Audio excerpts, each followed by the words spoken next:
अगर आप हमारी मिनिस्ट्री में अपना आर्थिक योगदान देना चाहते हैं, जैसे कि दशमांश या भेंट, टाइथ और ऑफरिंग, तो आप इस क्यूआर कोड को स्कैन करके हमें अपनी पेमेंट कर सकते हैं।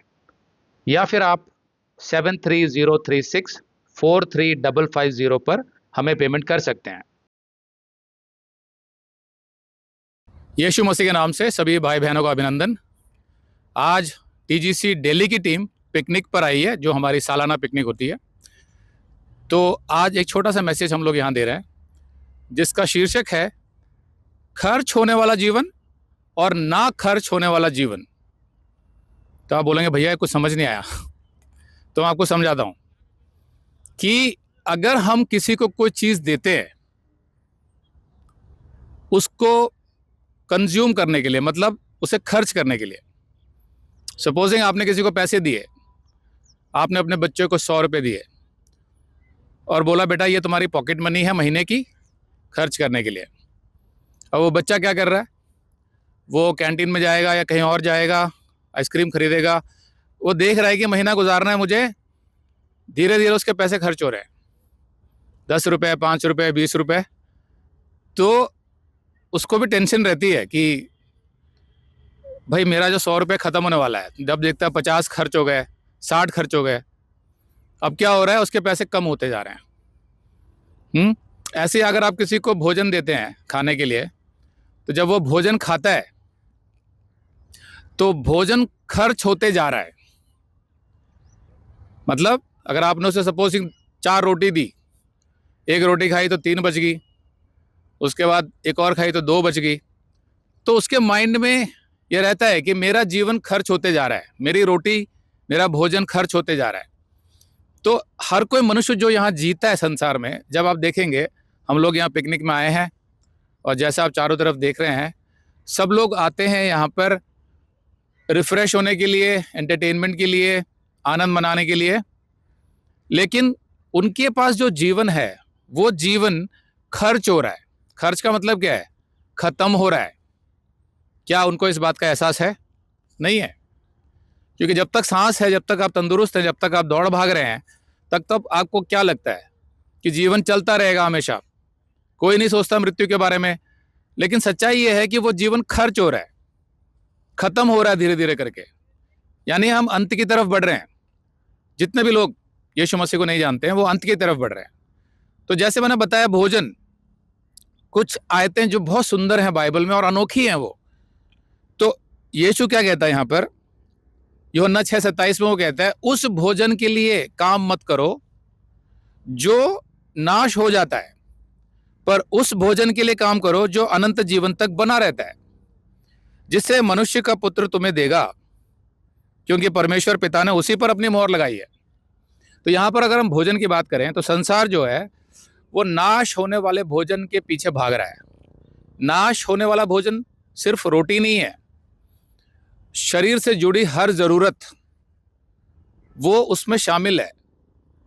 चाहे वो पैसा हो, बहुत ज़्यादा धन, आपके कपड़े हो, मकान हो, आपको एक गाड़ी चाहिए, ये सारी चीज़ें नाश होने वाली है, क्योंकि उसका शरीर नाश होने वाला है। तो वो नाश होने वाला भोजन, उसके पीछे मत भागो, उसके लिए काम मत करो। किसके लिए काम करो कह रहा है? ऐसे भोजन के लिए काम करो जो कभी नाश नहीं होता। कौन सा है वो भोजन? आगे की आयतों में कहता है यूहन्ना 6:33 में, क्योंकि परमेश्वर की रोटी वही है जो स्वर्ग से उतरती और संसार को जीवन देती है। स्वर्ग से उतरने वाली रोटी, जो पुराने नियम में मन्ना थी, मन्ना जो स्वर्ग से उतरा था, लेकिन नए नियम में वो कहता है, उसके चेले कहते हैं यीशु से कि प्रभु हमें वो रोटी दे, स्वर्ग से उतरने वाली। क्योंकि यहाँ के लोग तो जो है वो नाश होने वाले भोजन के पीछे काम कर रहे हैं, वो तो नाश हो जाएगा। तो यीशु उनसे कहता है, जीवन की रोटी मैं हूँ, जो मेरे पास आता है वो कभी भूखा नहीं रहता, जो मुझ पर विश्वास करता है वो कभी प्यासा नहीं रहता। तो यहाँ पर वो एक ऐसे भोजन की बात कर रहा है जो खर्च नहीं हो रहा है, क्योंकि वो कभी ख़त्म नहीं होगा, वो अनंत काल के लिए है। इटर्नल लाइफ, अनंत काल का जीवन।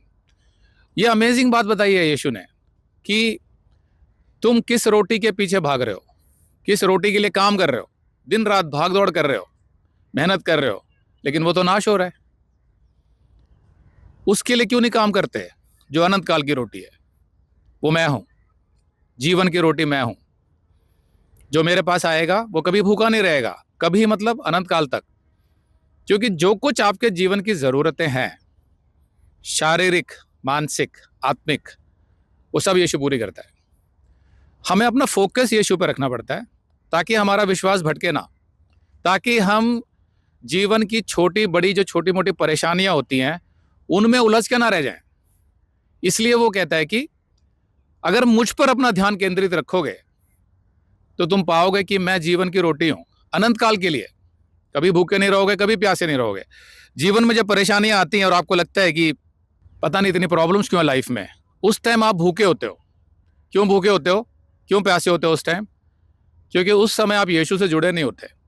अगर उस समय आप यीशु से जुड़े रहोगे तो आपको भूख लगेगी नहीं, आप बोलोगे मेरा पेट भरा हुआ है, मेरे को प्यास नहीं लगेगी।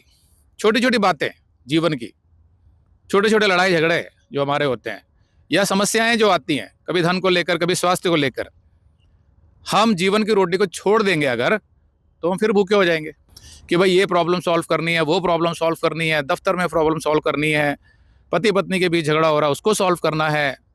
थक जाएंगे हम लोग। यीशु कहता है बोझ से दबे हुए लोगों मेरे पास आओ, मैं तुम्हारी आत्मा को विश्राम दूंगा। जब आपकी आत्मा को विश्राम मिलता है तब आप देखना आपके शरीर को और आपके मन को और आपके बुद्धि को, सबको आराम मिलता है। आप तंदुरुस्त फील करोगे, आप फ्रेश फील करोगे। लेकिन जिसकी आत्मा ही शोकित है वो कितनी भी कोशिश कर ले, वो आनंदित नहीं रह सकता। और आत्मा को खुश रखने के लिए आवश्यक है कि आप आत्मिक भोजन के पीछे भागें, वो जो सिर्फ यीशु से आता है। स्पष्ट रूप से उसने कहा पहले यूहन्ना 5:12 में, जिसके पास पुत्र है उसके पास अनंत जीवन है, और जिसके पास पुत्र नहीं है उसके पास वो अनंत काल की रोटी भी नहीं है, ना वो अनंत काल का पानी है। मतलब जीवन में हम जो कुछ कर रहे हैं ना, यहाँ पर जितने भी लोग भाग दौड़ कर रहे हैं वो किस लिए कर रहे हैं? अगर उनसे पूछोगे तो वो बोलेंगे रोटी के लिए कर रहे हैं। सब ऐसे ही बोलते हैं। वो कौन सी रोटी है? नाश होने वाली, उसके लिए भाग रहे हो। सोच के देखो, उनका जीवन खर्च हो रहा है लेकिन उनको ऐसा लग रहा है कि हम हमेशा जिएंगे।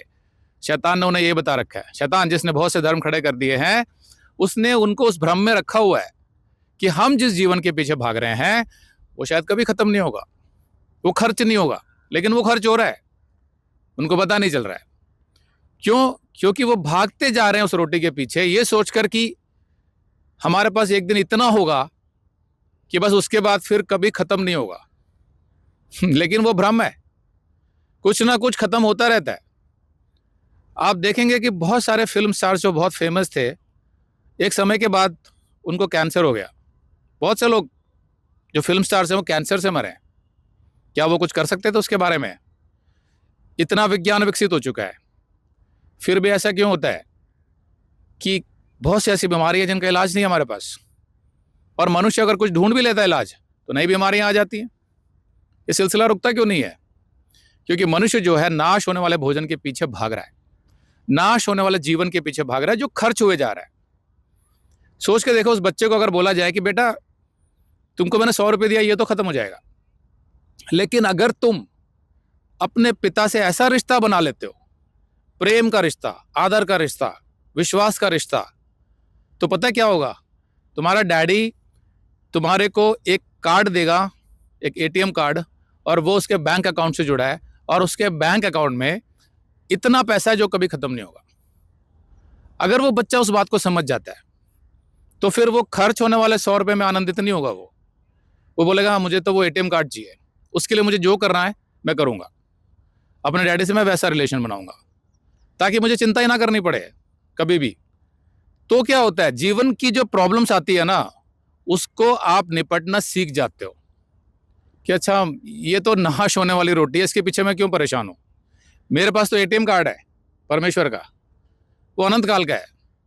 उस रोटी में खर्च होने जैसी कोई बात ही नहीं है। वो पानी कभी खत्म नहीं होगा, सूखेगा नहीं, वो अनंत काल तक चलेगा। तो वो जो रोटी है, वो जो भोजन है जो कभी खत्म नहीं होता, वो जो जीवन है जो खर्च नहीं होता, वो हमारे पास है। क्यों? क्योंकि यीशु हमारे पास है। जिसके पास पुत्र है उसके पास अनंत काल का जीवन है। बाकी लोग जो भी नाशमान भोजन के पीछे भाग रहे हैं, अपनी मजदूरी कर रहे हैं रोजी रोटी के पीछे, वो किसी ना किसी चक्रव्यूह में फंसे हुए हैं जहां से वो निकल नहीं सकते। तो देखने में ऐसा लगेगा कि वो भी जीवित हैं, वो भी पिकनिक पे आए हैं, यहाँ पर सब लोग, हम भी आए हैं। तो अंतर क्या है? अंतर यह है कि वो मृत लोग हैं, हम लोग वो हैं जिनके अंदर जीवन है। हम लोगों से मेरा मतलब विश्वासियों से, जो यीशु मसीह पर विश्वास करते हैं, उनके अंदर एक जीवन है अनंत काल का। अगर आप उस अनंत काल के जीवन को नहीं समझ पा रहे हो ठीक से, उस पर विश्वास नहीं कर पा रहे हो, तो आप भी जाने अनजाने फिर नाश होने वाले भोजन के पीछे भाग रहे हो, उसी जीवन के पीछे भाग रहे हो जो खर्च हुए जा रहा है। इसलिए आप परेशान हो, क्योंकि वो खर्च हो रहा है ना। उस बच्चे के माइंड में टेंशन है कि कल तो 100 रुपए थे, आज 80 रह गए, अब 70 रह गया।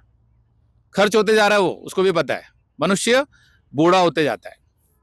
जब शक्ल देखते हैं अपनी आईने में तो ऐसा लगता है इतना बूढ़ा हो गया मैं, कब हुआ पता नहीं चला। जब बच्चे थे, जवान थे, तब ये ख्याल नहीं आता था कि एक दिन बूढ़े होंगे। हाँ, पुरुष तो फिर भी मान लेते हैं, स्त्रियों को थोड़ा डाउट होता है इस बारे में कि हम भी कभी बूढ़े होंगे क्या। भाई होना पड़ता है, क्योंकि ये इस नाशमान जीवन का चिन्ह है कि हम बूढ़े हो रहे हैं, हम मर रहे हैं। लेकिन जैसे ही हम अपने पिता के अकाउंट से कनेक्ट हो जाते हैं, पिता का अकाउंट तो अनंत काल का है, तब हमें फिर फर्क नहीं पड़ता कि कितनी झुर्रियां आ गई, कितने बाल सफेद हो गए या मृत्यु होने वाली है। आपका जो डर है ना मृत्यु के प्रति, वो निकल जाता है। क्यों निकल जाता है वो डर? क्योंकि हम मृत लोगों में नहीं गिने जाते हैं, हम जीवित लोगों में गिने जाते हैं। जैसा यीशु ने बताया मत्ती 8:22 में कि जो मृत हैं उनको अपने शव खुद उठाने दो, गाड़ने दो, जो मृत लोग हैं। तो वो क्यों ऐसे बोल रहा है? लेट द डेड बरी द डेड, जो मृत है उनको, अपने मृतकों को गाड़ने दो। तो सोच के देखो कि इतनी खूबसूरत बातें जो समझाई हैं यीशु ने, कि जो लोग नाशमान भोजन के पीछे भागते हैं, जो लोग नाशमान जीवन के पीछे जाते हैं, जो लोग खर्च होने वाले जीवन के पीछे ही भाग दौड़ करते रहते हैं, वो मृत लोग हैं। तो वो लोग अपने शव को खुद गाड़ देंगे। तुम उस तरफ देखो मत, टीजीसी मिनिस्ट्री इस तरफ आ जाओ, अलग हो तुम लोग। तुम्हारे पास वो जीवन है अनंत काल का जो कभी खर्च नहीं होगा। लेकिन तुम्हारा ध्यान कहाँ है? आज तुम्हारा ध्यान कहाँ है? किस बात को लेकर चिंतित हो? कहीं ऐसा तो नहीं कि आप भी नाश होने वाले उस जीवन के प्रति ही चिंतित हो? ध्यान से सोचो हर क्षण अपने जीवन में, कि जब भी ऐसे क्षण आते हैं जहां लगता है कि यार क्या मुसीबत है, मतलब जीवन में परेशानियां खत्म ही नहीं हो रही हैं, तो सोच के देखो आप किसके बारे में सोच रहे हो? नाश होने वाले जीवन के बारे में या उस जीवन के बारे में जो कभी नाश नहीं होगा? अगर आप स्विच करके इस तरफ आ जाते हो ना, अचानक आपको लगेगा कोई भी समस्या इतनी बड़ी नहीं है। अचानक आपको लगेगा कि इस समस्या से मैं निपट सकता हूं, इस समस्या के पीछे मुझे इतना परेशान नहीं होना है, कुछ भी हो जाए। तब आपको लगेगा कि मेरे पास जो रोटी है ना, वो कभी खत्म नहीं होगी, मेरा भोजन कभी खत्म नहीं होगा। आप चलते रहोगे, आपको हिम्मत आएगी। इसलिए यीशु कहता है कि बोझ से दबे हुए लोगों मेरे पास आओ, और किसी के पास तो भेज ही नहीं रहा वो, कह रहा मेरे पास आओ, क्योंकि मैं ही तुम्हें विश्राम दे सकता हूं। मुझसे सीखो, मैं नम्र हूं, और जो मेरा जुआ है वो हल्का है, उसका जो वचन है वो हल्का है, भारी नहीं है वो। हमें देखने में लगता है कभी कभी कि वो मुश्किल है, लेकिन मुश्किल नहीं है। वो कह रहा है हल्का है मेरा वचन। मेरा वचन आत्मा है, यूहन्ना 6:63 में कहता है, वो जीवन देते हैं, खाली शब्द नहीं है वो। जब उस जीवन को आप ले लेते हो तो आपको लगेगा कि ये जीवन तो खर्च ही नहीं होगा मेरा, ये तो अनंत काल का है। तो फिर किस बात से डरना है? ना आपके पास मृत्यु है अब, ना आपके पास इस बात का डर है कि मैं बूढ़ा हो जाऊंगा, क्योंकि जो आपको स्वर्गीय शरीर दिया जाएगा वो अनंत काल का है। तो फिर डर खत्म हो जाते हैं वहां पे। लेकिन गलती हम क्या करते हैं? यही गलती करते हैं हम कि वापस उस नाश होने वाले भोजन और उस जीवन की तरफ बढ़ते रहते हैं हम, जैसे सब लोग भाग रहे हैं। हर रोज एक नई चिंता। अरे भाई तुलना करके देखो, क्या संसार के लोग भी इन्हीं चीजों की चिंता करते हैं? तो आपको जवाब मिलेगा हाँ, वो भी इन्हीं चीजों की चिंता करते हैं। जबकि यीशु कहता है मत्ती 6 में, क्या खाएंगे, क्या पिएंगे, क्या पहनेंगे, इसकी चिंता तो अविश्वासी लोग करते हैं, अन्य जाति के लोग करते हैं। तुम क्यों कर रहे हो? तुम्हारे पास तो अनंत काल का जीवन है। तो यहाँ का जो क्षण भर का जीवन है, जो भाप की तरह उड़ जाएगा, खर्च हो जाएगा, उसकी तरफ हम क्यों ध्यान केंद्रित करें? दूसरे लोग हैं ना उसके लिए चारों तरफ। हमारा काम क्या है? ऐसे आनंदित होकर जीना, संगति करना, वचन पढ़ना, जब भी कोई परिस्थिति आए उस वचन को अप्लाई करना है। नम्रता से उस प्रॉब्लम का सामना करो, नम्रता से। जहां लगता है आपको कि मुझे चुप रहना है, चुप हो जाओ, नहीं करना झगड़ा, मुझे हो सके तो प्रेम से बात करनी है। ये सब छोटी छोटी बातें जो बाइबल में हमें सिखाई गई हैं, उसको निभाने के लिए हमें अकेला नहीं छोड़ा परमेश्वर ने, उसने हमें एक बहुत ही सामर्थ्यकारी सहायक दिया, पवित्र आत्मा। तो हम अपने दम पे नहीं कर रहे हैं उस चीज को, लेकिन पवित्र आत्मा की आवाज सुनकर उसके मार्गदर्शन पर हम लोग चलते हैं जब, तो हम उस जीवन की तरफ चल रहे हैं जो कभी नाश नहीं होगा। और उसमें सिर्फ आनंद ही आनंद है, उसमें कोई दुख नहीं है, कोई तकलीफ नहीं है, कोई बीमारी नहीं है, कोई मृत्यु नहीं है। ऐसा जीवन बोलता है वो जो कभी खर्च नहीं होगा। और ये सुंदर बातें सिर्फ यीशु के पास हैं, क्योंकि वही परमेश्वर है और है नहीं है। तो सोचो, आज हम यहाँ इकट्ठे हुए हैं, ये उसी अनंत काल के जीवन का हिस्सा है। हमारा उद्देश्य क्या है यहाँ पर आकर? सिर्फ मौज मस्ती करना नहीं है, भाई बहनों के साथ संगति करना, परमेश्वर की आराधना करना, परमेश्वर से प्रार्थना करना, परमेश्वर के वचन सुनने और अपना ध्यान यीशु मसीह पर लगा के रखना है। तो जाहिर सी बात है कि हमारा जीवन कभी भी खर्च नहीं होगा।